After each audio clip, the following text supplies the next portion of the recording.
Selamat sore Tribuners, Anda sedang menyaksikan live update Tribun News bersama saya Firdananda.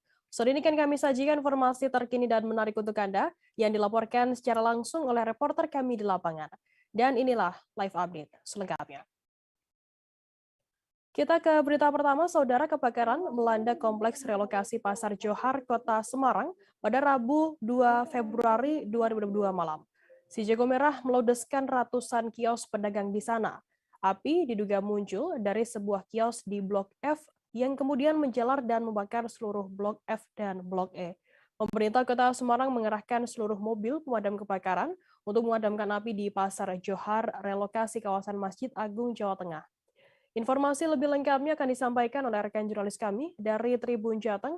Ada Eka Yulianti di sana. Halo Eka. Halo Firda.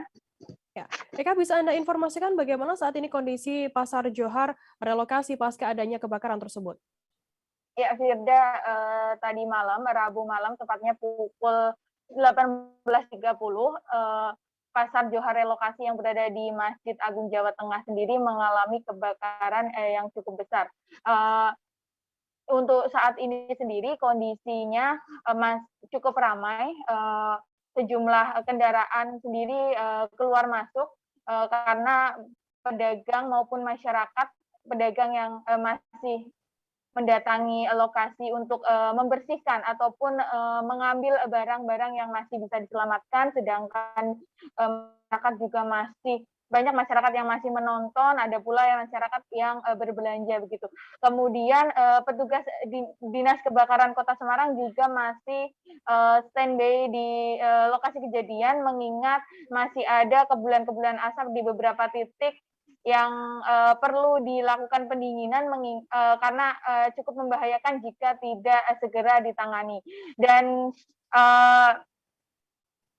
terlihat juga pedagang-pedagang ini mengambil barang-barangnya, kemudian masih meratapi nasibnya, ada juga yang menangis begitu melihat kondisi lapaknya yang terbakar tadi malam, karena sebagian besar pedagang ini sudah pulang saat terjadi kebakaran, sehingga tidak bisa menyelamatkan barang-barangnya. Demikian, Firda. Eka, total ada berapa kios yang ludes terbakar? Ya, Firda, berdasarkan data dari BPBD Kota Semarang, kios yang terbakar itu ada di Blok E dan Blok F, atau di zona ya, maksud saya zona E dan zona F, di mana dua zona tersebut terdiri dari 16 blok, yang di Blok E sendiri ada 602 pedagang, sedangkan di Blok F ada 566 pedagang. Jadi total ada 1.168 pedagang. Mereka semua yang menempati di Blok E hingga Blok E1 hingga Blok E8, kemudian di Blok F1 sampai dengan Blok F8. Dan data tersebut hingga saat ini masih divalidasi oleh Dinas Perdagangan, mengingat setiap kios di sana belum tidak ada kios yang tidak ditempati atau yang kosong. Ada pula satu pedagang yang memiliki lebih dari satu kios, ya, ada yang 3 dan juga ada yang 2 begitu, Firda. Kemudian apakah sudah diketahui saat ini untuk penyebab kebakaran tersebut? Ya, Firda dan pemirsa, hingga saat ini kami belum mendapatkan informasi lebih lanjut mengenai penyebab kebakaran Pasar Relokasi Johar. Petugas kepolisian sendiri tadi pagi baru melakukan identifikasi dan melakukan pemeriksaan di lokasi kejadian, Firda. Bagaimana kemudian respons dari pemerintah setempat, dan kemarin juga kabarnya Ganjar Pranowo, Gubernur Jawa Tengah juga sempat datang ke lokasi kebakaran ini? Ya, Firda, tadi malam Gubernur Ganjar Pranowo dan juga Wali Kota Semarang sempat mendatangi lokasi kejadian. Sejumlah pedagang juga menangis begitu saat mereka datang, dan bahkan salah satu pedagang juga memeluk Wali Kota Semarang Hendrar Prihadi, curhat gitu apa yang terjadi begitu, karena berdasarkan laporan dari BPBD sendiri, kerugian yang dialami pedagang sendiri untuk barang dagangan itu sampai 7,8 miliar. Sedangkan untuk kerugian bangunan sendiri 3,2 miliar. Ini tentu kerugian yang tidak sedikit ya, sehingga membuat para pedagang sendiri menangis begitu.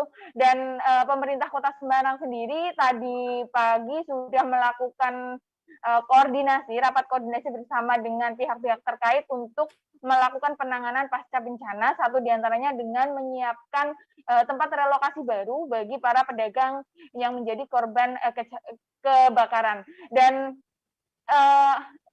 beberapa pedagang yang menjadi korban kebakaran ini memang sudah mendapatkan lapak di Pasar Johar yang baru, dan mereka akan dilakukan percepatan, maksud saya agar segera bisa menempati lapaknya di pasar yang baru, sedangkan para pedagang yang belum mendapatkan lapak ini akan dibangunkan tempat relokasi baru yang di mana Wali Kota Semarang baru menyiapkan beberapa alternatif lokasi, mengingat saat ini kan jumlah pedagang masih dalam pendataan, sehingga lokasi-lokasi alternatif ini nanti akan disesuaikan sesuai dengan luasan yang dibutuhkan untuk tempat relokasi. Dan selain menyiapkan tempat relokasi, pemerintah Kota Semarang juga sudah berkoordinasi dengan Bank Jateng Cabang Semarang untuk memberikan kemudahan kredit permodalan untuk agar para pedagang ini bisa kembali merintis usahanya dengan bantuan permodalan dari Bank Jateng. Demikian, Firda. Baik, terima kasih laporannya Eka Yulianti dari Tribun Jateng. Kami tunggu update informasi mengenai kebakaran Pasar Johar nanti. Baik, Tribuners, jurnalis kami tadi juga sudah menghimpun keterangan dari seorang pedagang sembako bernama Daniar. Berikut liputannya untuk Anda.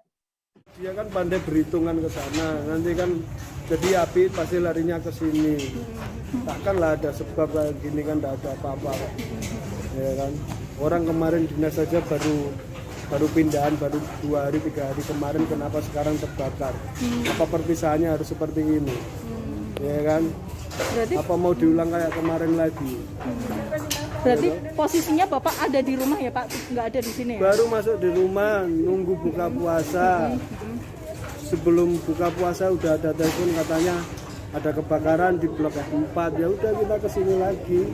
Sempat menyelamatkan barangnya nggak Pak? Ada Mbak, karena di depan pintu-pintu ini semuanya api, tapi yang dalam belum. Gitu. Tapi kiosnya Pak, kios umurnya 38. Kiosnya Bapak berarti udah langsung kebakar ya Pak pada saat itu Pak? Saat datang Pak? Datang. Belum. Masih asap karena di sebelah saya yang terbakar. Agak jauh di pojok kan, ibaratnya kan kita bisa menjangkau kan. Kita punya hitungannya kan dari belakang ke sini, tapi tidak boleh masuk. Di situ ada satu keamanan sama kepalanya, sama damkar satu orang yang tidak ada partnernya untuk kerja, cuma dia mempersiapkan host pumpnya saja sendiri. Malah kita bantuin jadi relawan, dia malah menolak, katanya saya mengganggu kerja dia. Nggak boleh.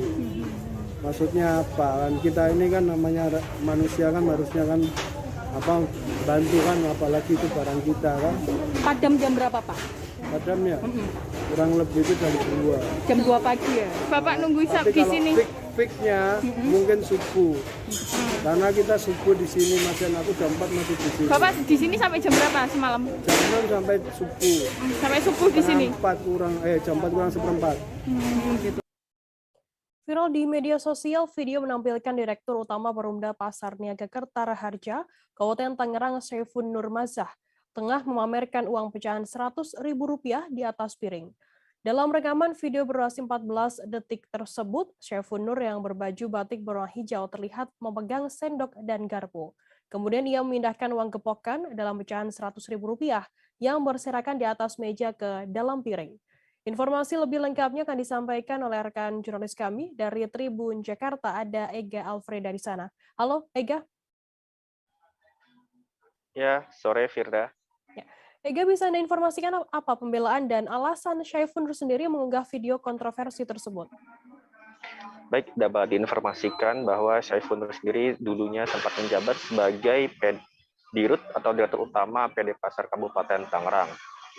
dari pengakuannya, Saiful sendiri pernah mengaku kalau misalnya dia sempat merekam video tersebut hanya untuk bercandaan atau bersenda gurau antar anggotanya, yaitu di PD Pasar Kabupaten Tangerang, juga sebagai peringatan bahwa dinas yang dia naungi tersebut sangat-sangat rentan oleh hadapan, yaitu uang panas. Makanya disebutkan bahwa dia menganalogikan bahwa uang-uang tersebut, gepokan Rp100.000 tersebut ditaruh dalam piring karena layaknya makanan yang sedang panas dan dihangatkan siap untuk disantap oleh warga sekitar. Maka dari itu dia sengaja mengunggah, maksud kami dia sengaja merekam video yang berdurasi 14 detik itu dan sengaja dikirimkan untuk rekan-rekan sejawatnya yang berada di kawasan atau bertugas sebagai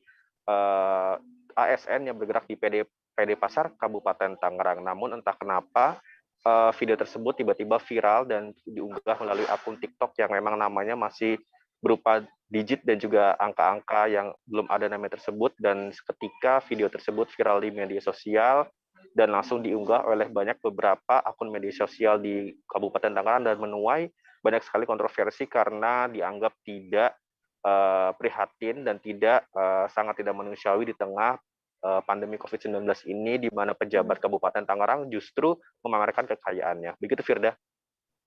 Ega, kapan sebenarnya video tersebut diunggah ke media sosial dan apa saat ini yang dilakukan oleh Syaiful Nur sendiri setelah video tersebut viral di media sosial?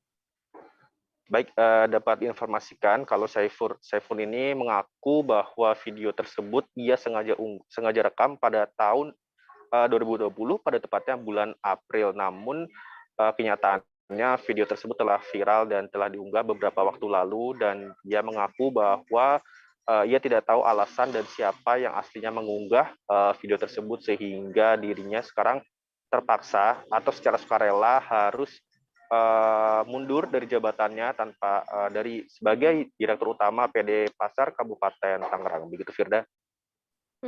Ega, kemudian apa langkah yang diambil oleh pemerintah setempat, Bupati Tangerang sendiri terkait adanya ASN tersebut yang memamerkan uang gepokan ini? Baik, Bupati Tangerang Ahmed Zaki Iskandar secara tegas mengatakan bahwa Dirut PD Pasar Kabupaten Tangerang telah dicopot dan dibebas tugaskan dari jabatannya dan juga sebagai ASN Kabupaten Tangerang. Begitu juga yang dilakukan dan dikatakan oleh Sekda Kabupaten Tangerang Muhammad Maisal Rasid bahwa Dirut akan segera diganti, dan saat ini jabatannya dari Syaiful sendiri sudah dicopot sehingga pihaknya masih mencari dan juga mencari PLT dari Dirut PD Pasar Kabupaten Tangerang tersebut. Namun hingga hari ini, hari Kamis 3 Februari 2022, Tribun Jakarta belum mendapatkan nama pengganti atau PLT dari Dirut PD Pasar Kabupaten Tangerang. Begitu, Firda. Ega, untuk sementara untuk Syaiful Nur sendiri, apakah sudah ada informasi yang dipindahkan ke jabatan kemana? Dari informasi yang Tribun Jakarta.com dapatkan, Syaiful Nur sendiri tidak dimutasi ke dinas lain, melainkan memang pemerintah Kabupaten Tangerang juga Inspektorat Kabupaten Tangerang secara tegas membebas tugaskan Syaiful Nur sendiri dari jabatannya, dan sehingga sampai detik ini tidak ada kaitan apapun antara Syaiful Nur dan juga pemerintah Kabupaten Tangerang karena dirinya sudah dicopot dari ASN, dan Syaiful Nur sendiri telah melayangkan surat bahwa dirinya memang sudah mengundurkan diri dari jabatannya secara sukarela dari arahan dari Inspektorat dan juga dari Bupati Tangerang Ahmed Zaki Iskandar. Begitu, di Firda. Baik, terima kasih rekan jurnalis dari Tribun Jakarta Ega Alfreda atas laporan Anda. Selamat bertugas kembali. Kita beralih ke informasi selanjutnya, Saudara. Seorang gadis di Kendari, Provinsi Sulawesi Tenggara berinisial DNP, 17 tahun, menikam sepasang pengunjung kedai. DNP menikam seorang perempuan berinisial ECP, 22 tahun, dan AIK pada Selasa 1 Februari sekira pukul 10 malam waktu Indonesia Timur. Peristiwa itu terjadi di kedai kopi Jalan Brigjen M. Yunus, Kelurahan Bende, Kecamatan Kadia, Kota Kendari, Provinsi Sultra. Informasi lebih lengkapnya akan disampaikan oleh rekan jurnalis kami dari Tribun News Sultra, ada Fadli Aksar. Halo Fadli. Ya, halo Firda. Ya. Halo Triwuni. Fadli, bisa Anda informasikan bagaimana untuk kronologi penikaman sepasang pengunjung kedai kopi tersebut? Ya, baik. Seorang gadis di Kota Kendari, Provinsi Sulawesi Tenggara berinisial DNP berusia 17 tahun menikam dua orang pengunjung salah satu kedai kopi di Jalan Brigjen M. Yunus, Kelurahan Pende, Kecamatan Gajah, Kota Kendari, Provinsi Sulawesi Tenggara pada Selasa malam 1 Februari 2022. Kejadian bermula saat DNP berjanjian dengan adik korban ECP, yakni berinisial LP, untuk bertemu di salah satu kedai di Kota Kendari tersebut. DNP kemudian datang lebih dulu dan menunggu kedatangan ELP sendiri. Namun beberapa saat ELP kemudian datang bersama rekannya yang merupakan korban. Tak lama kemudian keduanya pun tiba, namun ELP ini meminta pelaku untuk keluar dari kedai tersebut. Namun pelaku sendiri tak mau keluar karena nampaknya korban dan adiknya ini membawa banyak orang atau berombongan sekitar 6-7 orang. Selanjutnya karena pelaku tak mau keluar dari kedai, kemudian korban bersama adiknya datang langsung menemui sendiri tersangka DNP ini. Kemudian terjadilah aksi perkelahian di mana tersangka DNP dikeroyok oleh korban ECP dan adiknya ELP. Tiba-tiba sontak tersangka sendiri langsung mengeluarkan pisau dari pinggangnya dan langsung melakukan penikaman terhadap korban ECP. Akhirnya korban ECP kemudian mengalami luka di bahu sebelah kanan, kemudian di pinggul dan di bahu sebelah kanan. Peristiwa itu kemudian sempat dilerai oleh salah satu pengunjung berinisial AIK. Namun saat itu AIK ini juga menjadi korban karena terkena tusukan dari tersangka DNP sendiri. Kemudian korban AIK ini merupakan seorang laki-laki terkena mengalami luka di bagian dada sebelah kiri dan lengan sebelah kiri. Kedua korban tersebut kemudian dilarikan ke rumah sakit. Begitu, Firda. Apa yang membuat pelaku ini nekat membunuh korban ini? Ya, pelaku sendiri melakukan penganiayaan, namun korban tidak meninggal, hanya mengalami luka. Awalnya peristiwa ini menurut Kapolsek Baruga, Kompol Urfa Lomansyah, peristiwa dipicu oleh masalah pribadi kedua antara tersangka dan korban. Sebenarnya ini adalah masalah antara adik tersangka dan adik korban sendiri.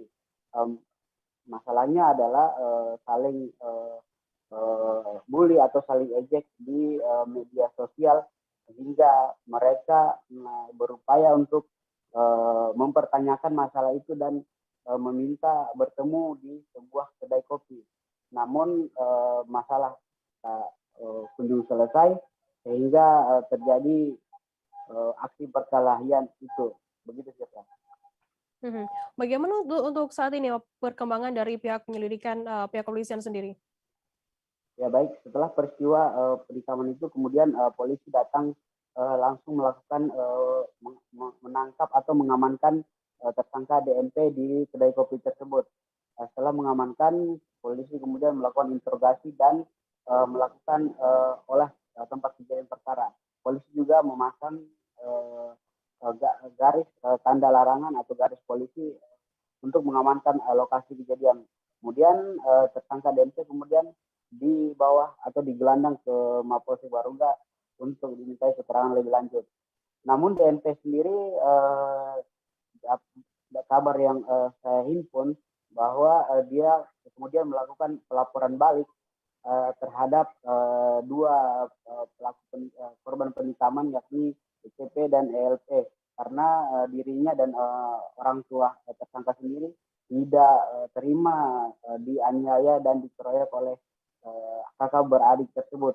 Saat ini kedua kakak beradik itu ikut ditahan, kemudian tersangka ECP DNP ini kemudian juga sampai saat ini masih dalam penahanan dalam untuk menjalani pemeriksaan di Mapolsek Baruga, Kota Kendari. Ya, terima kasih rekan jurnalis dari Tribun News Ultra, Fadli Aksar atas laporan Anda. Dan tadi Tribuners, Fadli juga sudah menghimpun keterangan dari Kompol Urfah Lomansyah, Kapolsek Baruga. Berikut liputannya untuk Anda. Rekan, terkait kejadian semalam, teman yang di kafe Tikungan, jadi adanya kesalahpahaman antara pelaku dengan korban. Berawal dari kesalahpahaman, setelah itu karena pelaku ini melihat korban itu ada beberapa orang dengan temannya, sehingga pelaku mengambil pisau yang ada di sekitaran situ dan menyimpannya di bagian badannya. Nah, saat terjadi komunikasi melalui WhatsApp antar mereka, setelah itu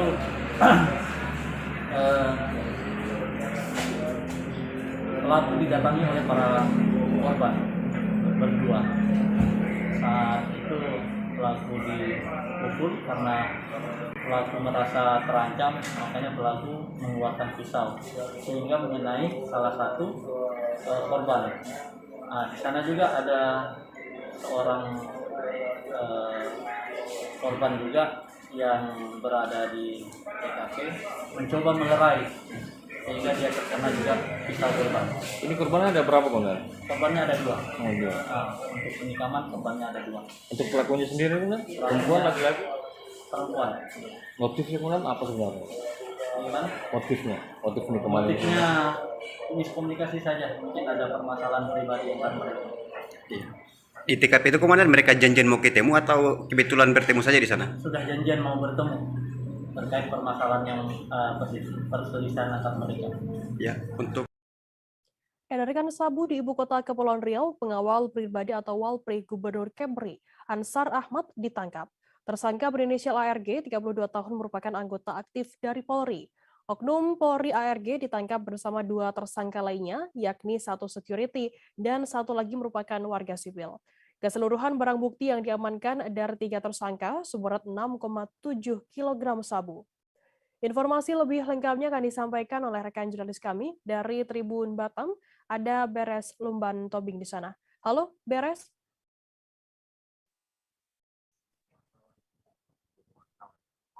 Ya, halo rekan Firda. Ya. Beres, bisa Anda informasikan apa tugas oknum polisi yang ditangkap oleh Satres Narkoba ini? Baik, selamat siang Tribuner, selamat siang rekan Firda. Saya informasikan kembali terjadi berita menghebohkan di Provinsi Kepulauan Riau begitu, bahwa salah satu oknum pengawal pribadi Walpri Gubernur Kepulauan Riau Ansar Ahmad ditangkap diduga kuat menjadi pengedar narkotika jenis sabu di Provinsi Kepulauan Riau, tepatnya di Pulau Bintan begitu. Nah, tersangka ini merupakan anggota aktif Polri begitu, yang bertugas di Satuan Brigade Mobil ataupun Satbrimob Polda Kepri. Seperti itu rekan kita. Bagaimana awal mula terungkapnya dari kasus tersebut? Baik. Jadi tersangka ini ditangkap oleh Satuan Reserse Narkoba Polres Tanjung Pinang pada saat jam ataupun dinas luar saat pengawalan gubernur. Nah, jadi kejadian ini bermula saat ada salah satu rekan dari tersangka begitu berinisial N mengajak anggota Polri ini untuk mengambil barang bukti di satu tempat. Nah, kemudian mereka berangkat membawa barang bukti ini ke tempat lainnya begitu, ataupun tepatnya di Tanjung Uban. Jadi ada 3 tersangka ataupun tiga orang yang terlibat, 1 security, 1 warga sipil, dan 1 yang merupakan oknum Polri begitu. Dan berdasarkan informasi, berdasarkan pemeriksaan sementara begitu, kemana ketiga tersangka ini mengedarkan barang bukti ini, dan apakah ketiganya juga positif narkoba? Rekan kita, sejauh ini dari hasil pemeriksaan bahwa kasus ini sudah diambil alih oleh Direktorat Reserse Narkoba Polda Kepri. Semula memang ditangani Satuan Reserse Narkoba Polres Tanjung Pinang dan Polres Bintan. Nah, melihat ini menjadi hal urgent begitu, Kapolda langsung memerintahkan untuk proses hukum diambil Polda Kepri. Nah, jadi hasil pemeriksaan 3 tersangka ini tidak menggunakan ataupun tidak mengkonsumsi narkoba. Nah, mereka hanya sebagai pengedar begitu, yang diduga kuat akan mengedarkan barang ini sejumlah kawasan wisata yang ada di Lagoy, Bintan, dan Tanjung Pinang. Nah, polisi sampai saat ini masih melakukan penyelidikan terhadap asal muasal begitu barang bukti dan akan kemana barang ini diedarkan seperti itu. Kita masih menunggu informasi lebih lanjut dari hasil rangkaian pemeriksaan oleh tim penyidik Direktorat Narkoba Polda Kepri. Seperti itu, rekan kerja. Baik, terima kasih rekan jurnalis dari Tribun Batam, Beres Lumbang Tobin, atas laporan Anda. Selamat bertugas kembali. Dan tadi Tribuners Beres juga sudah menghimpun keterangan dari Kabid Humas Polda Kepulauan Riau, Golden Heart, Kombes Pol Hari Golden Heart. Berikut liputannya untuk Anda. Kasus ini berawal dari pengungkapan Sat Narkoba Polres Tanjung Pinang pada tanggal 23 Januari yang lalu, ya, di mana Sat Narkoba Polres Tanjung Pinang berhasil mengamankan 1 orang tersangka inisial M.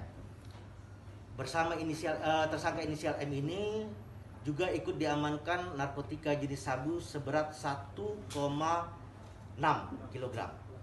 Kemudian dilakukan pengembangan bahwa saudara M ini sebelumnya sempat mengambil barang bukti narkotika jenis sabu lainnya yang tergeletak di pinggir pantai Resort Plumet, di mana tersangka M ini mengajak tersangka oknum Walpri yaitu ARG untuk mengambil.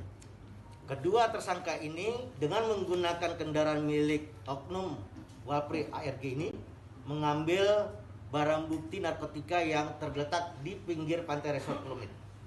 Kemudian pada malam itu juga kedua tersangka ini menuju kediaman tersangka ketiga DTP yang berada di wilayah Tanjung Uban, di mana saudara ARG menitipkan 5,1 kg sabu di rumah DTP. Oleh karena itu penyidik langsung menuju ke kediaman DTP dan saudara Direktorat Narkoba Polda Kepulauan Riau. Terkait dengan adanya keterlibatan oknum anggota, tentu ini sebuah tindakan yang sangat tercela dan Bapak Kapolda Kepri akan memberikan tindakan setegas-tegasnya, yaitu berupa pemidanaan dan pemecatan. Aksi pencurian terjadi di Kota Metro pada Selasa 1 Februari malam. Maling membobol toko busana di Metro Pusat dan menggodol uang 32 juta rupiah. Dan pagi harinya pencurian juga terjadi di sebuah toko di Metro Utara. Pelaku membawa kabur sebuah tas dari meja kasir berisi uang puluhan juta rupiah. Informasi lebih lengkapnya akan disampaikan oleh rekan jurnalis kami dari Tribun Lampung, ada Indra Simanjuntak di sana. Halo Indra.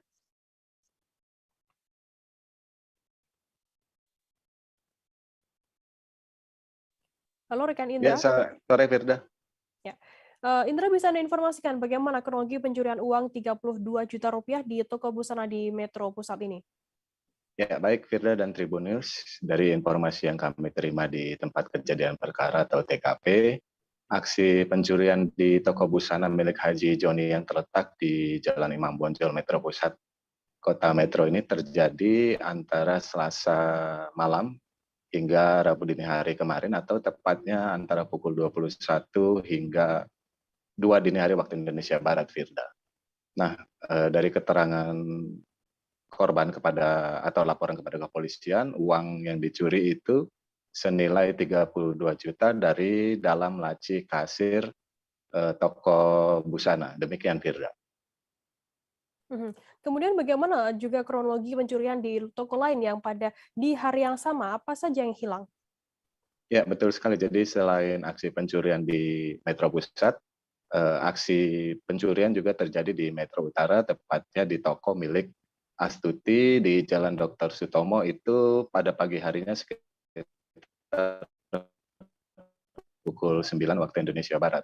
Nah, dari laporan korban kepada kepolisian, pencurian ini terjadi saat tokonya baru buka, di mana istri korban itu sedang masak di dalam rumah yang berada di belakang toko, sementara suaminya sedang mengeluarkan mobil dari dalam rumah. Kemudian dari laporan mereka juga ada seorang pemuda yang hendak membeli sesuatu di toko, cuman ketika ditanya, tak lama dari itu pemuda itu langsung melarikan diri dari toko. Sementara pemilik baru sadar ketika mengecek kasir yang ternyata uang senilai 25 juta berhasil dibawa oleh pemuda atau terduga pelaku tersebut, Firda. Kemudian Indra, apa yang dilakukan tindak lanjut yang dilakukan oleh pihak kepolisian sendiri terkait 2 kasus pencurian di hari yang sama ini? Ya, baik Firda, dari informasi yang kami terima, semalam satu pelaku pencurian di toko busana dengan kerugian 32 juta itu berhasil diamankan aparat Polres Metro. Satu pelaku berinisial RM, berusia 20 tahun, ditangkap berdasarkan CCTV yang ada di dalam toko. Berdasarkan keterangan Kasat Reskrim Polres Metro AKP Firmansyah, ternyata pelaku ini atau RM ini merupakan warga sekitar sehingga dikenal oleh korban dan saksi-saksi lainnya. Dari tangan tersangka, polisi mendapatkan uang atau barang bukti senilai 27 juta, sementara 5 juta telah dibelikan handphone oleh pelaku.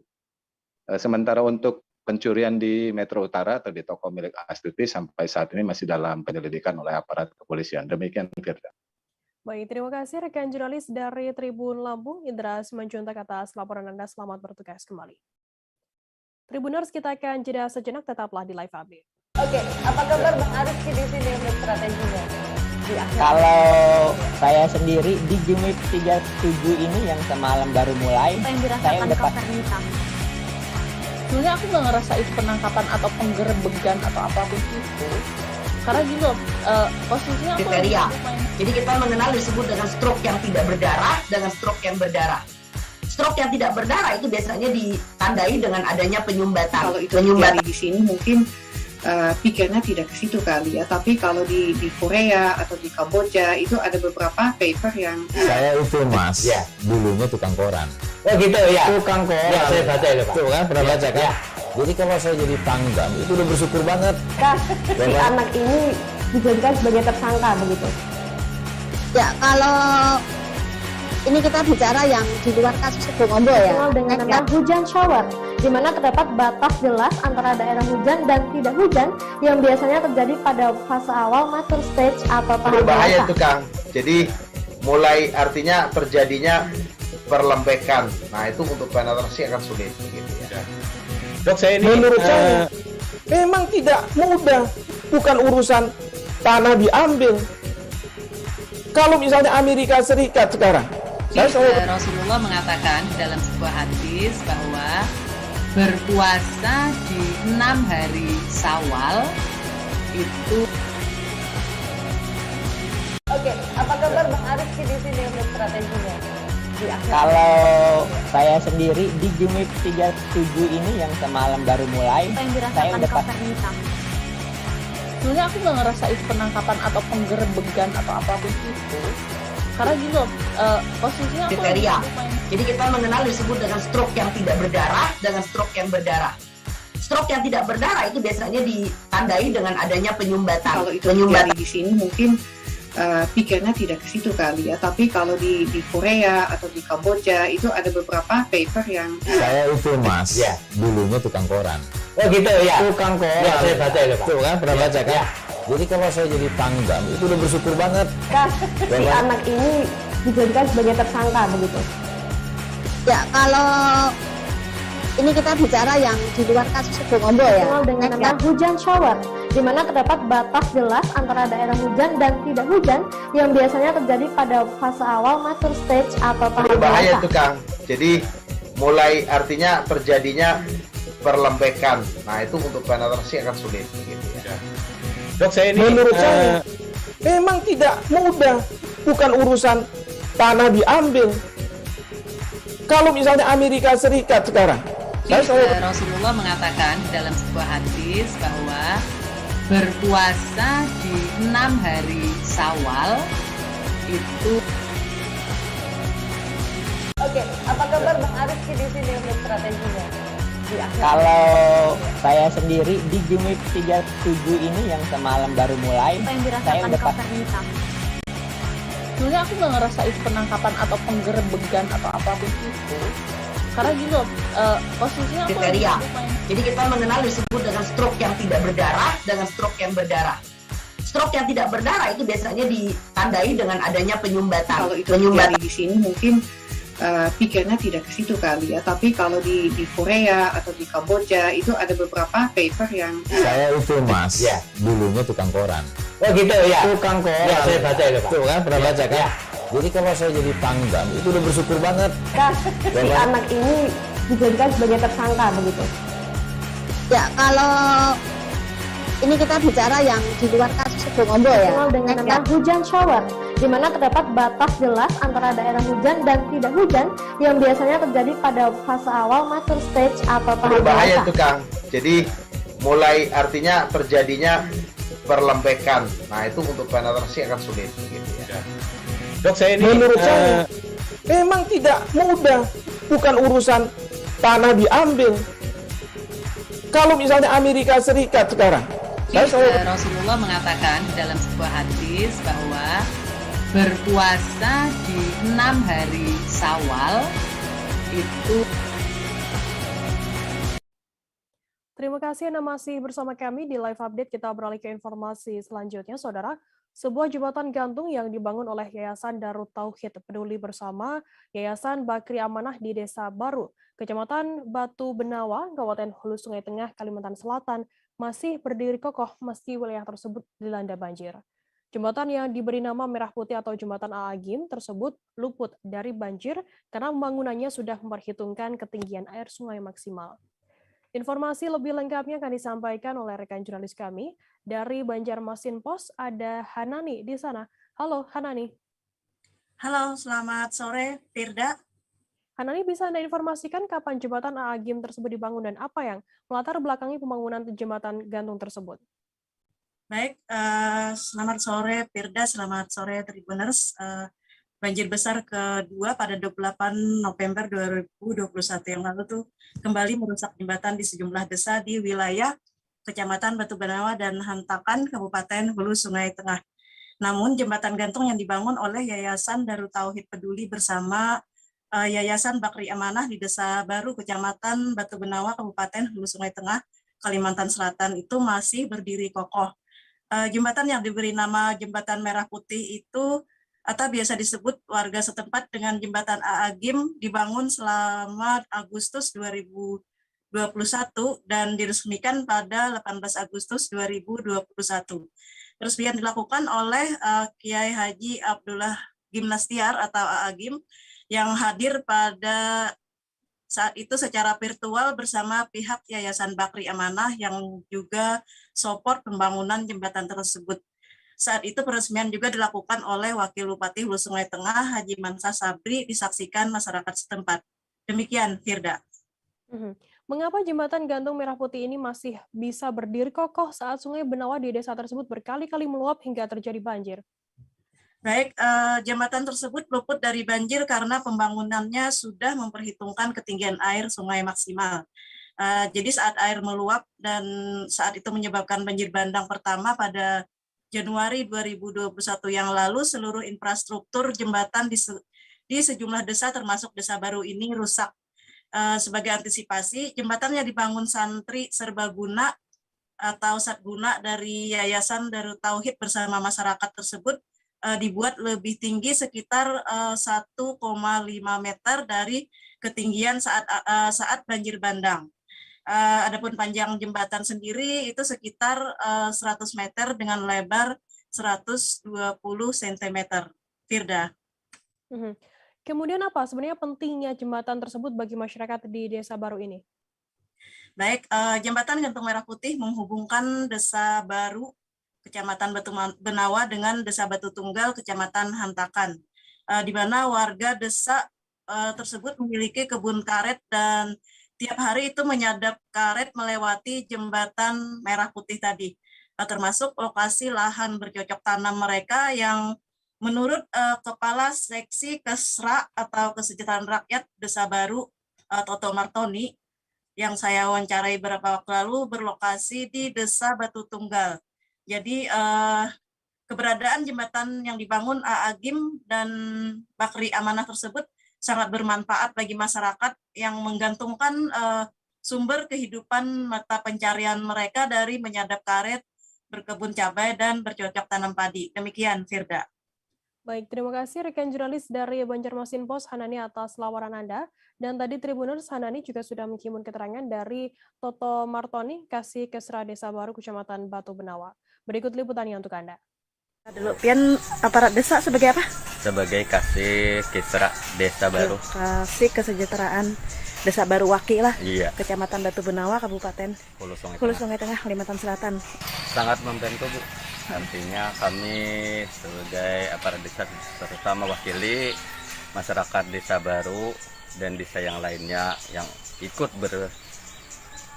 melintasi jembatan ini sangat terbantu dan alhamdulillah masih kokoh berdiri. Walaupun ada banjir susulan kemarin November 2021 kemarin lah. Iya. Yang ketinggiannya memang cukup tinggi walaupun ibaratnya lebih parah banjir bandang Januari lalu. Iya. Oke. Terus tuh selain kebun karet, nyadap karet digunakan dia untuk ke sawah tuh di mana lokasinya? Artinya kita di sini ada hutan pantai. Artinya hutan pantai yang jewak. Itu ada persawahan cukup luas, jadi masyarakat Sedebantu serta banyak yang berkebun, artinya perkebunan sayur-sayuran seperti lombok dan lainnya, itu sangat membantu juga. Jadi keberadaan jembatan ini sangat penting, walaupun kan sifatnya cuma jembatan perintis yang kapasitasnya kemarin berapa? 3 orang. 3 orang gitulah, tapi ya alhamdulillah. Kemarin ada 3 jembatan loh yang putus setelah banjir itu. Iya. Ada jembatan satunya, ini jembatan berapa ini? Ini jembatan 2. Jembatan satunya di RT 7. Dan sekarang ada lagi jembatan yang dibangun lagi oleh siapa? Bisa dijelaskan? Jembatan 3-nya. Jembatan 3 dibantu oleh SCTP Perduri bersama Indosiar. Nah, tahap pembangunannya sudah. Kepala Badan Nasional Penanggulangan Terorisme atau BNPT Komjen Boy Rafli Amar mengklaim ratusan pondok pesantren yang terafiliasi jaringan teroris. Hal itu diungkapkan dalam rapat dengar pendapat atau RDP dengan Komisi 3 DPR RI pada Selasa 25 Januari lalu. Pondok pesantren yang disebutkan Boy terafiliasi dengan jaringan teroris termasuk Jamaah Ansharut Daulah atau JAD. Boy Rafli bersama jajaran BNPT kemudian mendatangi Gedung Majelis Ulama Indonesia atau MUI Pusat pada Kamis 3 Februari. Informasi lebih lengkapnya akan disampaikan oleh rekan jurnalis kami dari tribunnews.com, ada Franciscus Adiyuda di sana. Halo, Frans. Halo, Firda. Ya. Frans, bisa Anda informasikan kehadiran Kepala BNPT ke Gedung MUI dalam rangka apa? Ya, Firda, baik Tribuners, Kepala Badan Nasional Penanggulangan Teroris, Komjen Pol Boy Rafli Amar, mendatangi Gedung Majelis Ulama Indonesia pada Kamis tanggal 3 Februari 2022. Kedatangan Boy ini disambut oleh perwakilan dari MUI. Menurut informasi, kehadiran Boy bersama jajaran BNPT ini guna memberikan informasi dan edukasi yang jelas kepada masyarakat tentang data pesantren yang saat ini ramai diperbincangkan. Bagaimana suasana pertemuan antara BNPT dengan MUI ini? Ya baik, Firda. Pertemuan antara BNPT dengan MUI ini berlangsung secara tertutup. Jadi awak media tidak diperkenankan untuk masuk ke ruangan yang berada di lantai 4. Pertemuan tersebut berlangsung sekitar 2 jam. Demikian, Firda. Frans, lalu apa saja yang dibicarakan oleh kedua pihak ini dalam pertemuan tersebut? Ya, usai pertemuan, Kepala BNPT Boy Rafli menjelaskan bahwa hari ini melakukan diskusi dengan MUI serta membahas data pesantren yang membuat ramai belakangan ini. Dalam kesempatan itu juga, Komjen Pol Boy Rafli Amar menyampaikan permintaan maafnya kepada MUI karena pihaknya menggunakan bahasa yang tidak tepat, di mana dia menyebutkan bahwa kata pondok pesantren terafiliasi dengan teroris. Boy juga menjelaskan kepada MUI bahwa yang dimaksud itu merupakan individu, bukan pondok pesantren. Demikian, Firda. Baik, terima kasih rekan jurnalis dari tribunnews.com, Franciscus Adiuda, atas laporan Anda. Dan tadi Tribuners, Frans juga sudah menghimpun keterangan dari Kepala BNPT Komjen Pol Boy Rafli Amar. Berikut liputannya untuk Anda. Dan hari ini memang kami berinisiasi untuk bisa berjumpa dengan Majelis Ulama Indonesia dan telah berlangsung diskusi di antara kita. Dari beberapa diskusi itu, saya selaku Kepala BNPT menyampaikan juga permohonan maaf karena memang penyebutan nama pondok pesantren ini diyakini memang melukai ya perasaan dari pengelola pondok umat Islam yang tentunya bukan maksud daripada BNPT. Jadi muncul nama pondok pesantren ini tentu tidak bermaksud menggeneralisir. Demikian juga berkaitan dengan terafiliasi. Terafiliasi di sini dimaksudkan memang terkoneksi, terhubung. Jadi kami mengklarifikasi, meluruskan bahwa yang terkoneksi di sini adalah berkaitan dengan individu. Jadi bukan lembaga pondok pesantren secara keseluruhan yang disebutkan itu, tetapi adalah ada individu-individu yang terhubung. Mesin anjungan Dukcapil Mandiri atau ADM secara resmi telah hadir di Kota Jayapura guna membantu warga dalam kepengurusan layanan Dukcapil. Pemerintah Kota Jayapura melaksanakan kerjasama bersama pihak Sagamol guna mengoperasionalkan mesin ADM pada Selasa 2 Februari. Diketahui penandatanganan kerjasama tersebut merupakan kesepakatan kedua belah pihak guna memberikan pelayanan maksimal kepada masyarakat Kota Jayapura. Informasi lebih lengkapnya akan disampaikan oleh rekan jurnalis kami dari Tribun Papua. Ada Hendrik Rewapatara di sana. Halo Hendrik. Halo, selamat malam rekan Firda dan juga Tribuners. Hendrik, bisa dijelaskan apa saja fungsi dari anjungan Dukcapil Mandiri atau mesin ADM ini? Oke rekan Firda, terima kasih. Dapat saya informasikan bahwa fungsi dari ADM ini sendiri merupakan untuk mesin sebagai alat pembuat atau alat lainnya untuk mengurus untuk mengurus persyaratan Dukcapil seperti akte kelahiran, KTP, dan juga surat-surat lainnya. Dan pada saat pandemik dibuat mesin ini agar bisa mendukung pelayanan dalam kependudukan di pemerintah Kota Jayapura. Begitu rekan Firda. Hendrik, apakah ada tahapan dalam proses kepengurusan menggunakan mesin ADM ini? Ya rekan Firda, untuk tahapannya tentu ada ya, di mana kemarin saya sempat wawancara dengan Kadus Capil Kota Jayapura yang menjelaskan bahwa tahapannya nanti warga Kota Jayapura akan ke kantor Dukcapil untuk membawa PIN, dan setelah mendapat PIN mereka akan diarahkan untuk diproses oleh para pegawai Dukcapil. Setelah itu mereka diarahkan ke mesin ADM ini untuk mengurus serta langsung mengprint akte kelahiran dan juga lain sebagainya. Begitu rekan Firda. Hendrik, apakah warga Kota Jayapura sendiri sudah mengetahui bagaimana cara kerja dari mesin ADM ini? Iya rekan Firda, untuk mesin ini sendiri baru hadir di Kota Jayapura dan terlebih khusus baru pertama kali juga ada di Provinsi Papua dan Kota Jayapura yang menghadirkan pertama kali ya. Di mana dari wawancara bersama Kepala Dinas Dukcapil dan juga pemilik atau General Manager Saga, ia menyampaikan bahwa akan mensosialisasikan mesin tersebut atau mensosialisasikan penggunaannya kepada warga Kota Jayapura agar nantinya ke depan warga bisa langsung datang ke mesin tersebut untuk bisa melihat secara langsung dan juga bisa mengetahui secara langsung bagaimana tahapan-tahapan untuk membuat layanan Dukcapil. Dan tidak hanya itu, nantinya juga akan disosialisasikan melalui aplikasi yang disebut Pace Dukcapil. Begitu rekan Firda. Baik, terima kasih rekan jurnalis dari Tribun Papua Hendrik Rawapatar atas laporan Anda. Dan tadi Tribuners Hendrik juga sudah menghimpun keterangan dari Kepala Dinas Kependudukan dan Pencatatan Sipil Kota Jayapura, Raymond. Berikut liputannya untuk Anda.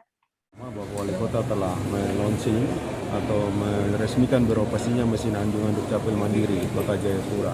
Perlu diketahui bahwa tujuan mesin ini adalah mempermudah dan mendekatkan pelayanan pada masyarakat seperti yang disampaikan oleh Bapak Wali Kota.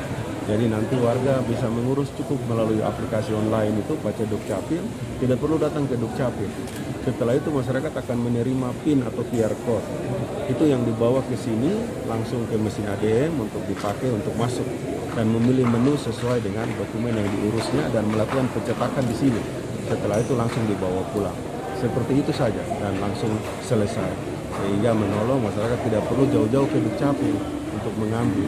Cukup datang ke Sagamol sambil berbelanja di Sagamol lalu mengurus dokumen kependudukan dan pulang dengan penuh sukacita. Itulah harapan kita bersama yang tadi disampaikan oleh Bapak Wali Kota Jayapura. Pak Kadis, mungkin untuk kedepannya ada sosialisasi supaya masyarakat bisa tahu gitu terkait aplikasi ini?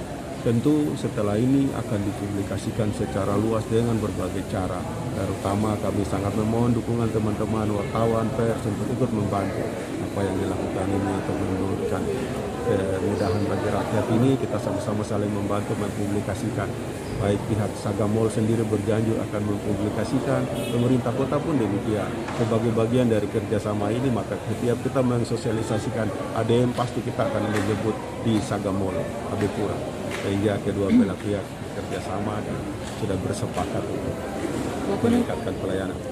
Nanti untuk pengambilan PIN-nya nanti ada berkas begitu atau dokumen yang dilengkapi untuk ambil PIN di kependudukan di kota kan? Ya tentu, ketika misalnya saya mau mengurus kartu keluarga, persyaratan-persyaratan yang ada di kartu keluarga itu saya upload ke dalam aplikasi Pace Dukcapil itu. Lalu nanti pegawai di Dukcapil mendownload, memeriksa kelengkapannya, kalau sudah oke diproses di SIAK database kependudukan. Satu unit angkot bernomor polisi L1140UD hangus terbakar di Jalan Raya Jagir, Wonokromo, Surabaya pada Rabu 2 Februari siang. Sopir angkot bernama Samsul Bukhori mengalami luka bakar ringan pada kedua pergelangan tangannya. Telapak dan jemari kedua tangan Samsul sempat dijilat oleh kobaran api yang melumat bagian mesin angkot berjenis Suzuki Carry tersebut. Informasi lebih lengkapnya akan disampaikan oleh rekan jurnalis kami dari Tribun Jatim, ada Luhur Pambudi yang akan melaporkannya langsung. Halo, Luhur. Halo, sore Firda. Ya, Luhur bisa informasikan bagaimana untuk kronologi awal kebakaran angkot tersebut? Ya, untuk insiden angkot terbakar yang terjadi pada hari Rabu, yang terjadi di kawasan Jalan Raya Jagir, Wonokromo, jadi angkot yang terbakar itu adalah angkot yang berasal dari mobil Suzuki Carry ya bernomor L1140UD yang memang kronologi awalnya adalah sebagaimana disampaikan oleh korban atau sopir yang juga menjadi korban luka ringan ya, itu adalah memang semula trayek angkot yang melaju dari arah kawasan Surabaya Timur menuju ke Surabaya Selatan melintasi Jalan Raya Jagir itu mendadak mogok ketika tiba di kawasan jalan tersebut. Dan kemudian si sopir berusaha untuk melakukan pengecekan terhadap kondisi mesin yang mengalami trouble itu yang mendadak mati dengan cara membuka bagian jok di kabin kemudi dilepas dan kemudian dilakukan serangkaian mekanisme pengecekan dan kemudian si korban berusaha untuk menyalakan mesin dalam keadaan jok masih terbuka dan mendadak muncul percikan api yang kemudian api tersebut membesar dan menyambar beberapa benda interior di dalam mobil angkot itu dan membesar dan akhirnya melumat keseluruhan bodi mobil semacam itu. Selain sopir yang terluka begitu, apakah juga ada korban lain yang mungkin penumpang yang juga mengalami luka ataupun meninggal dunia di lokasi kejadian? Ya, terkonfirmasi berdasarkan pantauan di lokasi dan membaca data rekam penyelidikan dari pihak kepolisian, tidak ada korban jiwa akibat insiden tersebut hanya korban luka ringan, yaitu si sopir yang juga mengalami luka ringan ya pada pergelangan tangannya. Memang kedua tangan, telapak tangan dari korban ini karena saat itu sedang memegang beberapa komponen di bagian mesin. Kemudian api begitu cepat menyambar dan membesar, tapi untungnya korban berhasil menyelamatkan diri, berlari menjauh sebelum kobaran api menjilat berbagai macam material yang mudah terbakar di dalam angkot tersebut dan akhirnya melahap ke semua bodi. Jadi terkonfirmasi hanya korban luka ringan saja, tapi korban sudah mendapat pertolongan medis hanya berselang beberapa menit ketika insiden tersebut dilaporkan ke pihak Comment Center Pemkot Surabaya. Korban mendapat penanganan medis dari pihak PMI Kota Surabaya dan Pemkot Surabaya untuk langsung dilakukan mekanisme diperban ya tangannya. Dan ternyata ketika dilakukan medical check up di tempat, korban tidak terlalu riskan atau tidak sampai harus dirujuk ke rumah sakit terdekat. Macam itu. Berada. Baik, terima kasih rekan jurnalis dari Tribun Jatim, Luhur Pamudi atas laporan Anda. Dan tadi Tribuners Luhur juga sudah menghimpun keterangan dari seorang korban bernama Abdul Kori. Berikut liputannya untuk Anda. Apanya Pak? Yang rusak apanya Pak? Mogok Pak, terus jalan terus mati gitu lah. Terus buka cok, buka cok bar gitu, coba starter langsung mati nih Pak. Keluar api ya Pak ya? Ini pokoknya tiba-tiba atau gimana? Mati gitu lah Pak. Terus mati. Ada penumpang nggak tadi Pak? Ada penumpang? Ada tapi turun Pak. Turun. Nggak apa-apa penumpangnya Pak ya? Nggak apa-apa turun. Sebelum kobong lep turun Pak. Jadi Bapak terluka di tangan ini kenapa Pak? Kene Pak. Pegang setir ya? Enggak, cokan diturunkan gitu Pak. Kena keret. Apinya ya? Pak kena, makan langsung kena jadi satu gelegus. Ya.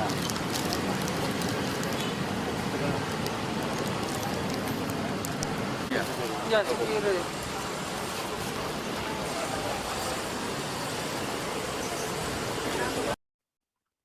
Dari Jawa Timur kita beralih ke Sulawesi Selatan, Saudara.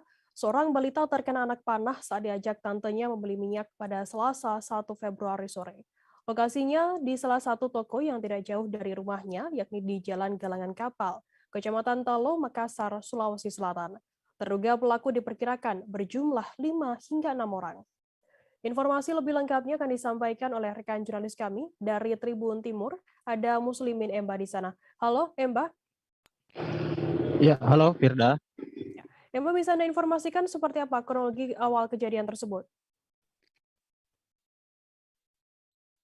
Dan harus dapat bahwa seorang bayi berumur 14 bulan di Kota Makassar, tepatnya di Jalan Galangan Kapal, itu terkena anak panah ataupun busur di pipi kanannya setelah diajak tantenya berbelanja atau mengantri minyak goreng di salah satu minimarket.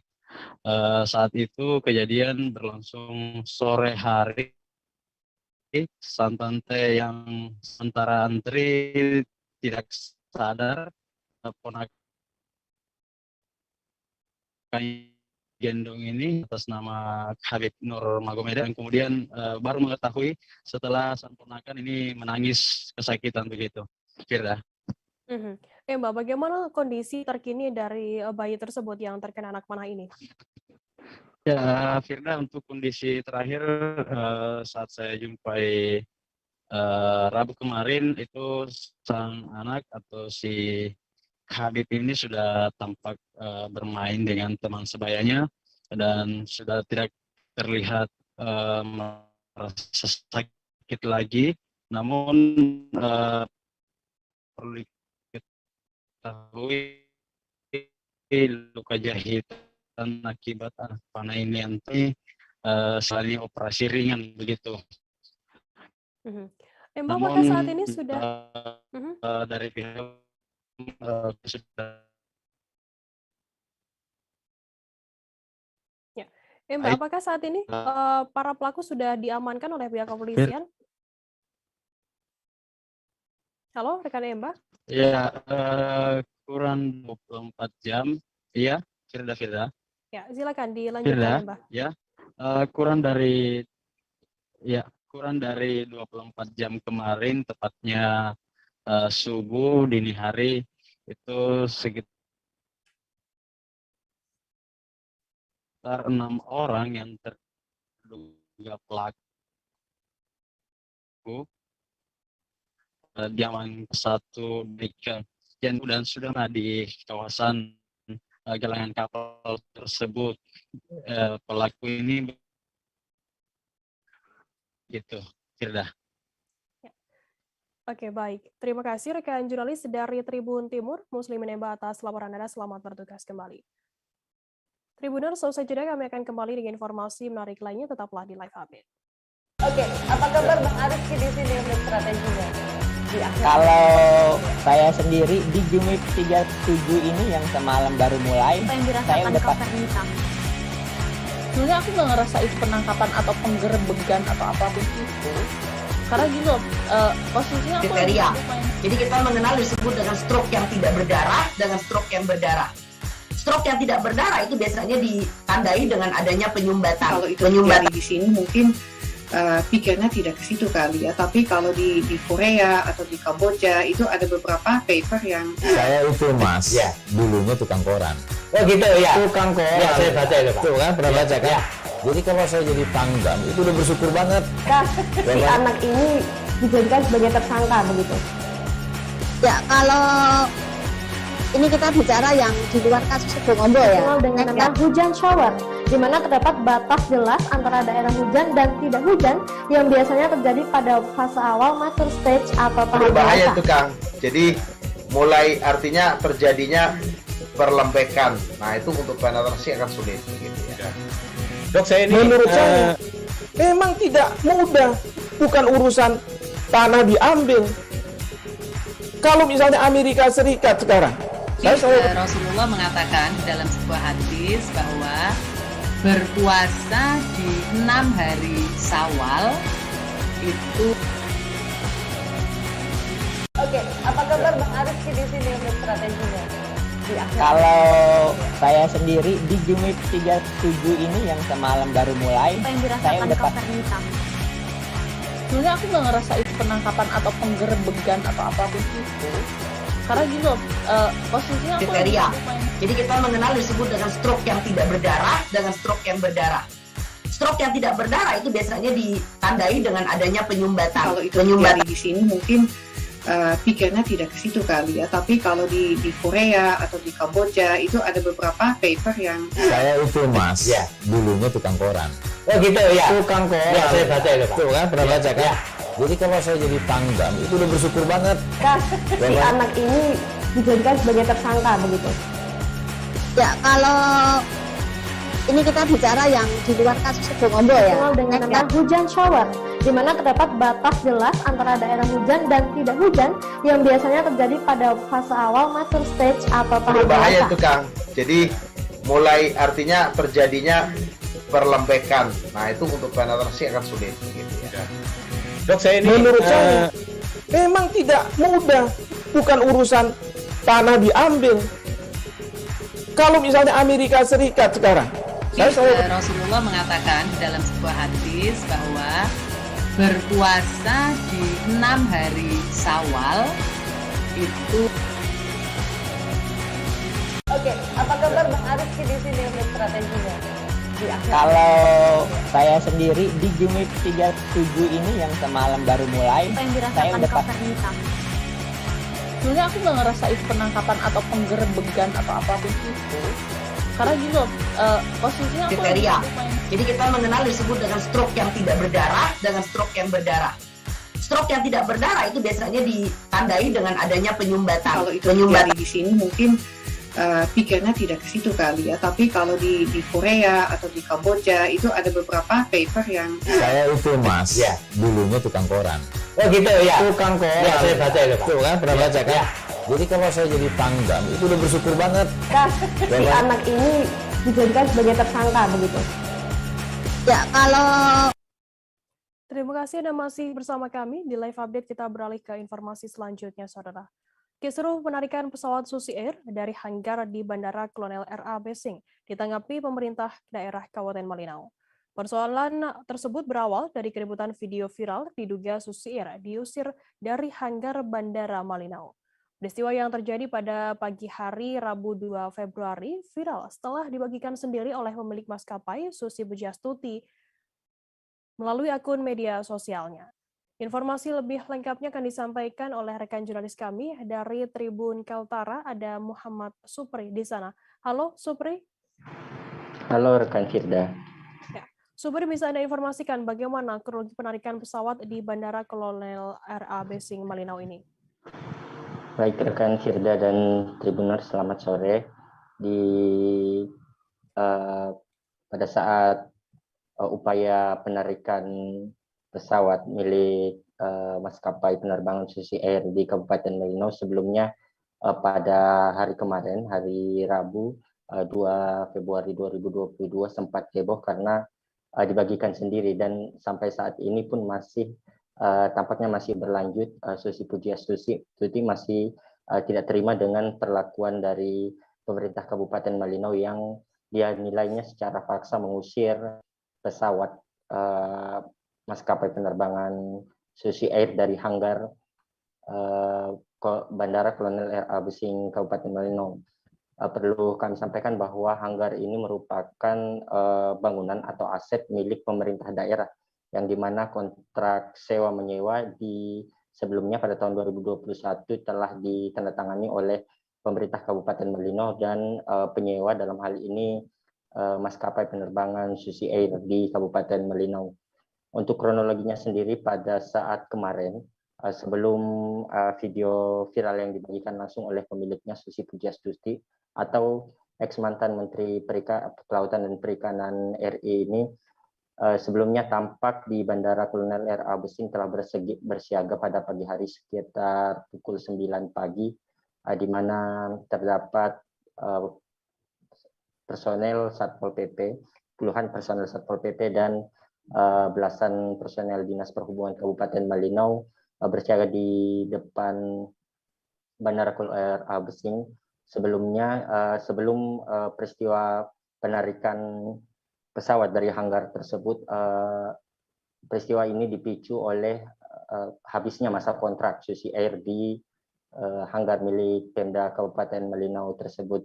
Namun berdasarkan hasil dari klarifikasi bersama dengan pemerintah Kabupaten Malinau pagi tadi, diketahui kontrak perpanjangan sewa menyewa Susi Air ini telah habis pada tahun 2021, sehingga perlu diadakan pengosongan yang sebelumnya 3 kali telah disampaikan oleh pemerintah Kabupaten Malinau, yang berasal dari hasil klarifikasi dari pemerintah Kabupaten Malinau. Video viral tersebut sempat mencuat di publik pada hari kemarin, di mana Susi Pujiastuti sendiri menyayangkan langkah dari pemerintah daerah melalui Satpol PP yang dinilai telah memperlakukan aset milik maskapai penerbangan tersebut secara sembarangan begitu. Ketika ditanya soal, pada hari yang sama ditanya klarifikasi dari pemerintah daerah belum mau memberikan jawaban, sehingga pada pagi hari tadi baru kami bisa mengumpulkan keterangan dari pemerintah daerah Kabupaten Malinau. Supri, kabarnya Pemda Malinau sudah menyampaikan klarifikasinya terkait diusirnya pesawat Susi Air dari hanggar tersebut. Bagaimana isi klarifikasi dan kronologi ditariknya pesawat Susi Air ini?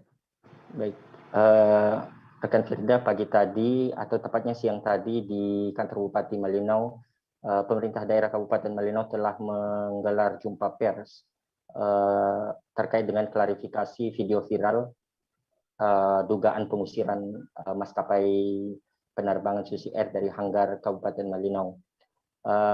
Isi klarifikasi menjelaskan tentang duduk perkara dan kronologis penarikan pesawat tersebut dari hanggar.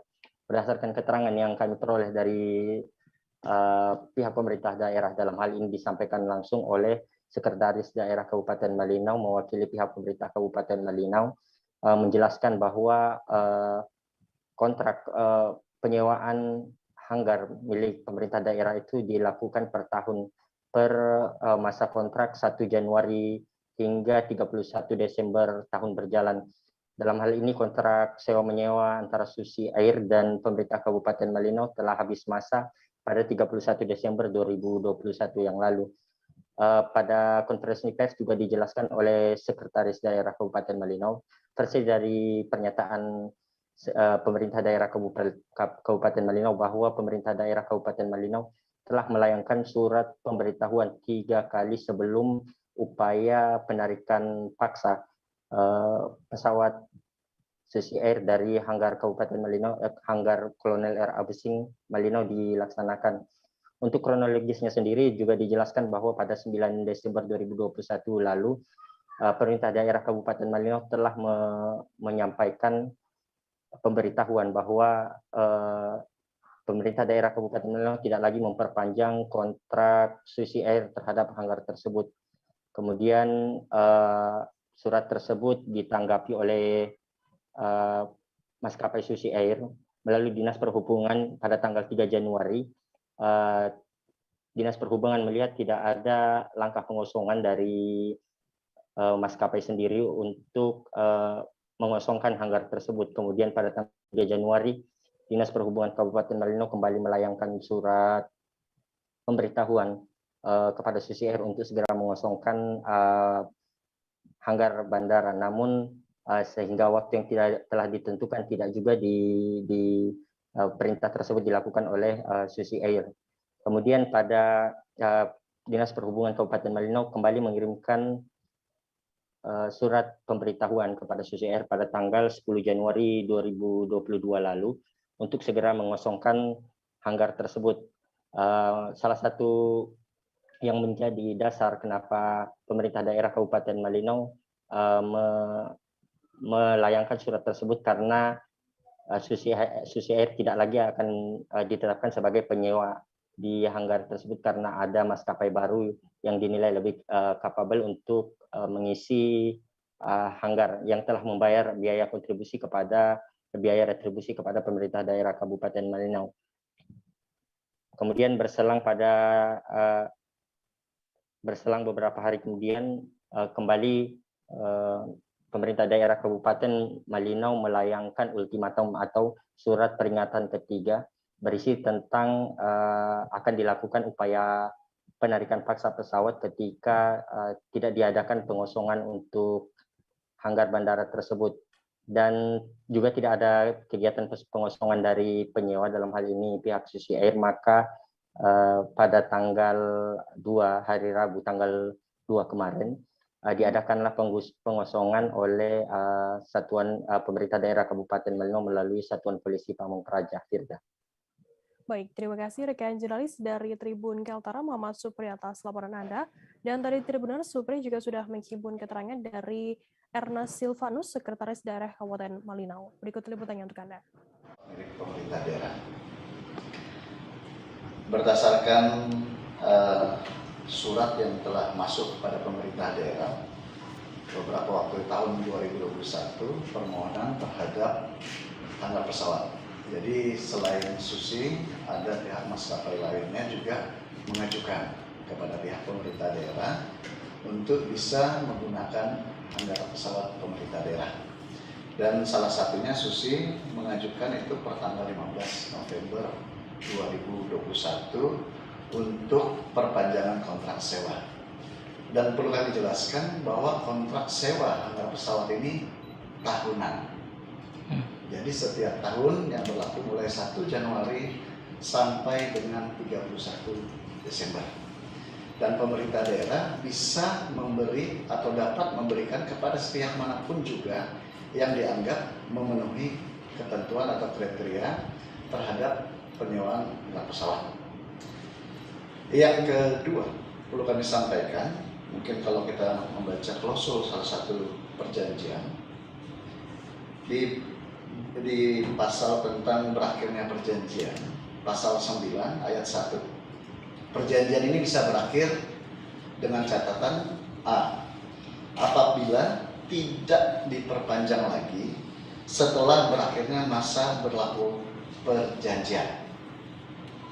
Yang ke B, perjanjian berakhir apabila kejadian dimaksud pada pasal 7 ayat 5, pihak pertama tidak memungkinkan untuk menyediakan atau menunjuk bangunan sebagai pengganti pihak pertama. Yang ketiga, yang C, apabila pihak kedua lalai melakukan kewajiban-kewajibannya seperti diatur dalam perjanjian ini. Dibangunnya Museum Holocaust yang ada di Minahasa, Sulawesi Utara menuai pro kontra dari berbagai pihak. Museum yang diresmikan pada peringatan Hari Holocaust Internasional pada 27 Januari lalu ditentang berbagai kalangan. Satu di antaranya yakni Majelis Ulama Indonesia. Informasi lebih lengkapnya akan disampaikan oleh rekan jurnalis kami dari Tribun Manado, ada Mayer Lumanto di sana. Halo Mayer. Iya, halo rekan Firda. Ya. Mayer, bisa Anda informasikan seperti apa suasana Museum Holocaust di Minahasa saat ini pasca ditentangnya oleh berbagai pihak? Iya, baik rekan Firda. Jadi pembangunan museum ini memang sempat menjadi polemik ya. Namun Museum Holocaust ini memang merupakan satu-satunya museum di Asia Tenggara dan kedua di Asia. Dan tujuannya dibangun museum ini sebenarnya adalah untuk mengedukasi masyarakat Indonesia terkait dengan toleransi, semangat toleransi. Nah, jadi suasana terkini di museum ini memang saat ini tampak sepi pengunjung ya. Bangunan museum dan tempat ibadah sinagogi ini juga memang dibangun seperti bangunan Yahudi dengan konsep semi modern.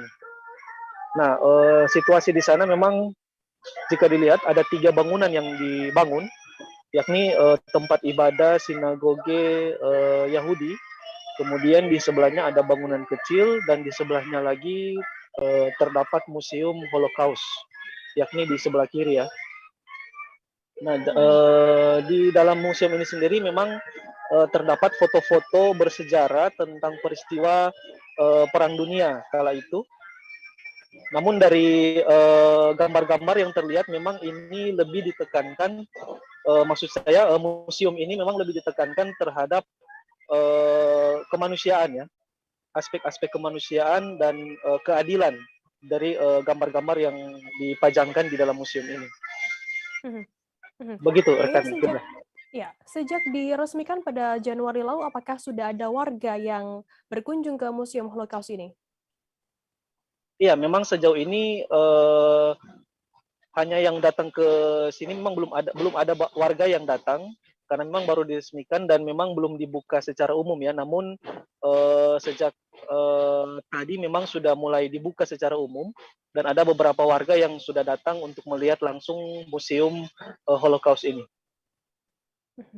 Mayer, bagaimana kemudian tanggapan dari warga sekitar tentang keberadaan Museum Holocaust ini?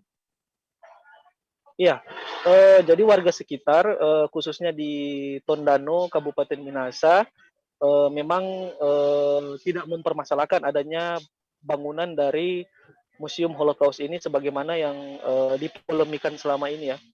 Jadi warga di sana memang menuturkan bahwa mereka mendukung atau semangat toleransi di Tondano sangat terasa ya. Jadi tidak ada masalah dengan pembangunan yang ada di pembangunan Museum Holocaust ini yang ada di Tondano Minahasa ini. Begitu rekan Firda. Baik, terima kasih rekan jurnalis dari Tribun Manado, Mayer Lumanto atas laporan Anda. Dan tadi Tribuners, Mayer juga sudah menghimpun keterangan dari Presiden atau pendiri Museum Holocaust, Rabbi Yaakov. Berikut liputannya untuk Anda. Rasisme dan kebencian, hatred and racism. Kita tahu kalau rasisme dan hatred ini kita biarkan, maka sejarah membuktikan pernah terjadi sebuah tragedi kemanusiaan. Bicara Holocaust ini bukan hanya bicara tentang Yahudi ya, karena ada 6 juta orang Yahudi yang meninggal di Holocaust, ada juga 5 juta orang non-Yahudi yang meninggal di Holocaust. Mereka adalah orang dari Gypsy, saksi Jehovah, para kaum difabel, juga lawan-lawan politik Hitler, dan yang terakhir kalangan LGBT.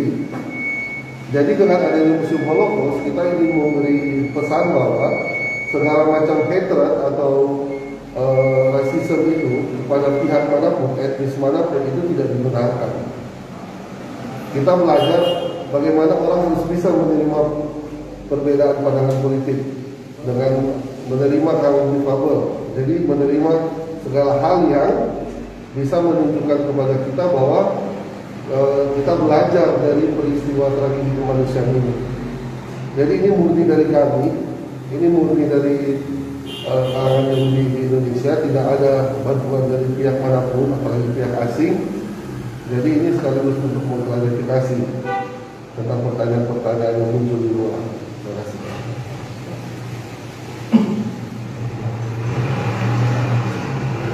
Ya, fasilitas yang ada di dalam museum ini apa saja? Ya, untuk sementara ini hanya berisi pameran foto dan juga pengenalan video tentang berhubungan dengan Holocaust, tapi ke depan akan diisi dengan beberapa artefak yang berhubungan dengan Holocaust, itu sedang diupayakan. Tapi yang pasti intinya tetap ini hanya untuk mengenang tragedi kemanusiaan, tidak ada agenda politik apapun, karena ini hanya untuk urusan kebudayaan. Pasar Bersehati di Kota Manado akan direnovasi pemerintah Kota Manado. Semua pedagang akan dipindahkan sementara ke lokasi yang telah disiapkan oleh pemerintah. Informasi lebih lengkapnya mengenai hal ini akan disampaikan oleh rekan jurnalis kami dari Tribun Manado, ada Fistel Mukoa di sana. Halo Fistel. Ya, halo rekan Firda. Ya. Fistel, bisa Anda informasikan bagaimana pantauan di lapangan terkait pemindahan PKL-PKL ini? Ya, makasih rekan Firda. Memang dari hasil pantauan kami dari Jembatan Soekarno, memang di sana sudah ada lapak-lapak yang kosong, namun masih ada pedagang yang berjualan. Karena memang dari kami lihat dari jembatan, memang sudah ada beberapa atap dari Pasar Bersehati yang rusak. Jadi memang sudah saatnya untuk diperbaiki. Dan di sana juga terlihat tukang-tukang yang sementara membersihkan dari lapak-lapak yang sudah dikeluar, maksud kami dari lapak-lapak yang pedagangnya sudah keluar, tukang-tukang sementara membersihkan, karena memang sesuai perintah dan aturan dari PD Pasar, semua pedagang harus dipindahkan untuk sementara pembangunan atau sementara renovasi pasar ini. Jadi memang akan dipindahkan semua, namun memang masih ada sedikit keterlambatan karena pedagang yang lainnya sudah pindah karena sudah ada tempatnya dan mereka dengan cepat membuat lapak. Tapi ada yang lain masih sementara membuat lapak, jadi memang belum langsung pindah sekaligus. Jadi ada tahapan-tahapannya. Namun memang dari PD Pasar sudah menyampaikan kepada para pedagang agar lebih mempercepat pemindahan lapak karena lebih cepat lebih bagus mereka untuk melakukan pembangunan untuk Pasar Bersehati ini. Jadi dari hasil pantauan kami para pedagang sementara berpindah tempat. Begitu rekan Firda. Oke, kemana saja para pedagang tersebut dipindahkan, Fistel? Ya, para pedagang ini akan dipindahkan hanya di samping Pasar Bersehati, yaitu di pasar, maksud kami di Pelabuhan Calacak Kalimas. Selain di Pelabuhan Calacak Kalimas, di sampingnya juga ada di gerbang masuk Pelabuhan Kota Manado, di situ di Jalan Veteran akan digunakan sementara, sehingga ada relokasi, maksud kami ada arus lalu lintas, pengalihan arus lalu lintas untuk beberapa lama ini, karena sementara dalam renovasi pasar ini arus lalu lintas dialihkan ke tempat yang lain karena Jalan Veteran ini digunakan oleh para pedagang. Dan memang juga para pedagang sudah mendapatkan nomor sebagaimana nomor yang mereka undi, dan setiap nomor itu sudah di setiap jalan sudah dibuatkan kotak-kotak, setiap kotak itu sudah ada nomor-nomornya. Jadi bagi pedagang yang mendapat nomor harus mencari nomor-nomor yang sudah ada di kotak khusus mereka membangun lapak. Demikian rekan Firda.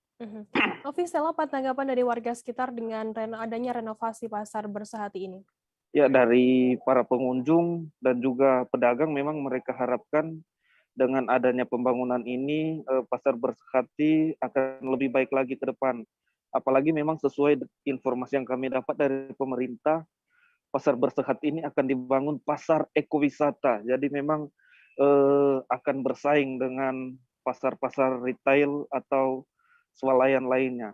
Ya, jadi dari warga berharap dengan pembangunan Pasar Bersehati ini ke depannya akan lebih nyaman bagi para mereka pedagang maupun para pembeli. Karena memang untuk saat ini, jika hujan mengguyur Kota Manado, memang masih ada beberapa tempat yang banyak becek atau ada genangan-genangan air.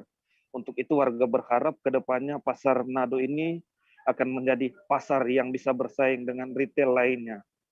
Begitu rekan Firda. Baik, terima kasih rekan jurnalis dari Tribun Manado, Fisael Mukon atas laporan Anda. Selamat bertugas kembali. Ya. Kita beralih ke informasi selanjutnya, Saudara. Tim Pemekaran Provinsi Papua Barat Daya kembali menggelar Fokus Group Discussion atau FGD untuk menyusun naskah akademik calon daerah otonomi baru atau DOB di wilayah ini. Rencananya DOB Papua Barat Daya akan meliputi Kabupaten Sorong, Sorong Selatan, Raja Ampat, kemudian Tambrau, Maibrat, dan Kota Sorong. Untuk mengetahui informasi lebih lengkapnya, saat ini kami sudah tersambung dengan jurnalis dari Tribun Papua Barat, ada Safwan di sana. Halo, Safwan. Halo, selamat malam, Firda. Ya, Safwan, bisa Anda informasikan bagaimana pantauan Anda saat pelaksanaan FGD penyusunan naskah akademik DOB Papua Barat ini?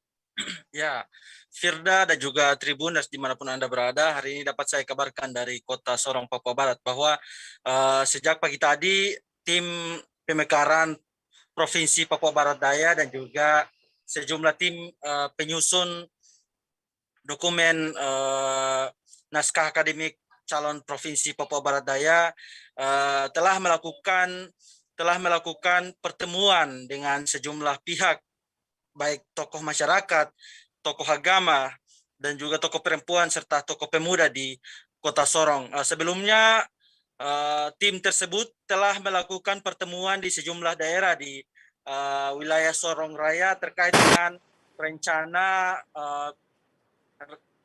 rencana pembentukan daerah otonomi baru atau Provinsi Papua Barat Daya di Provinsi Papua Barat. Begitu, Firda.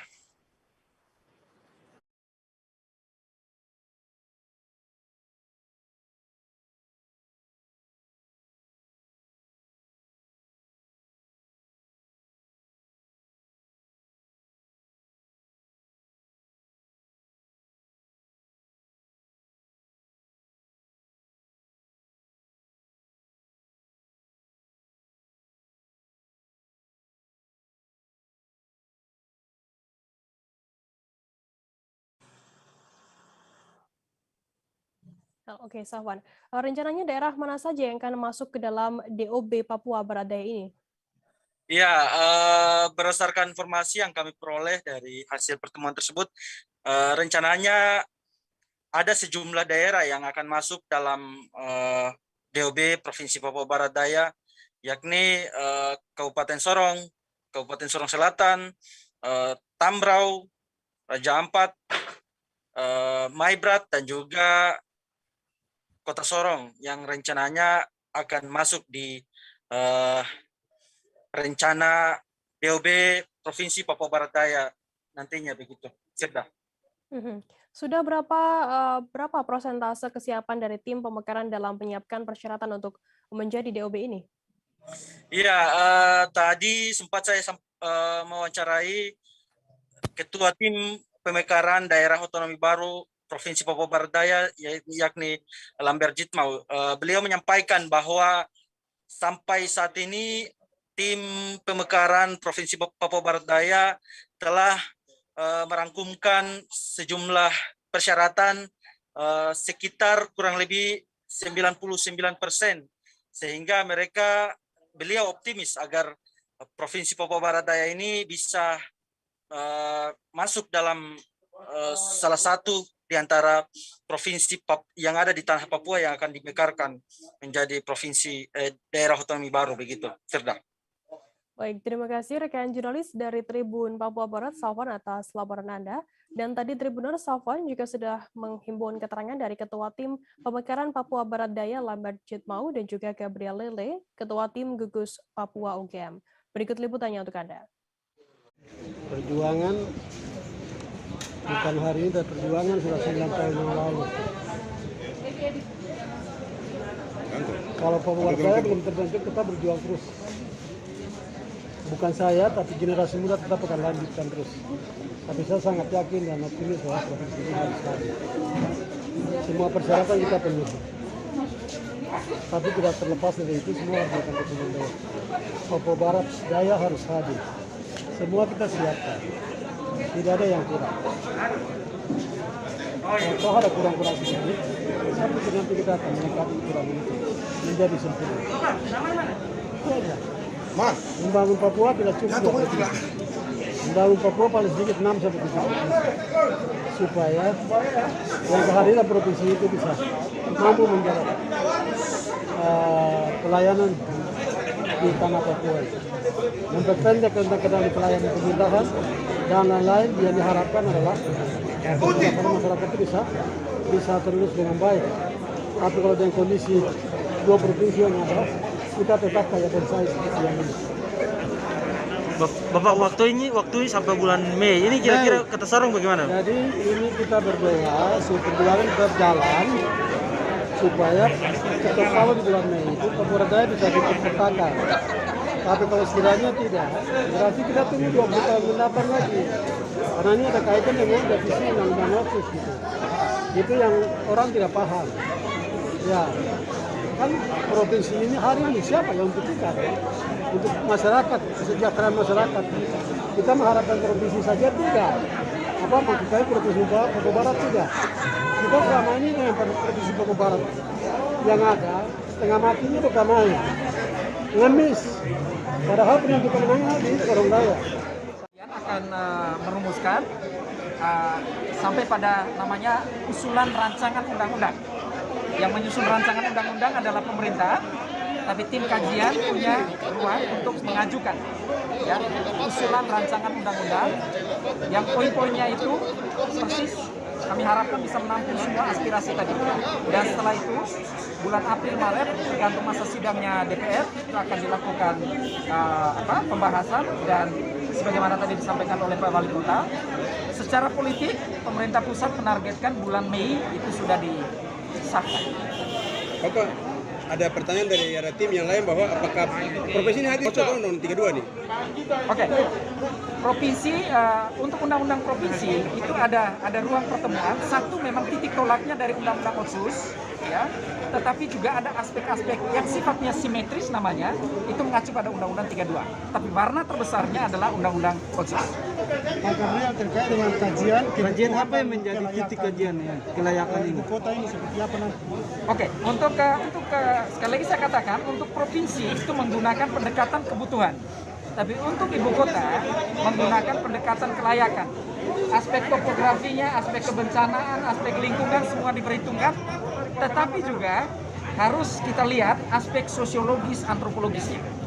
Ya, sejauh mana misalnya ibu kota itu didukung atau diterima oleh semua komponen di Sorong Raya.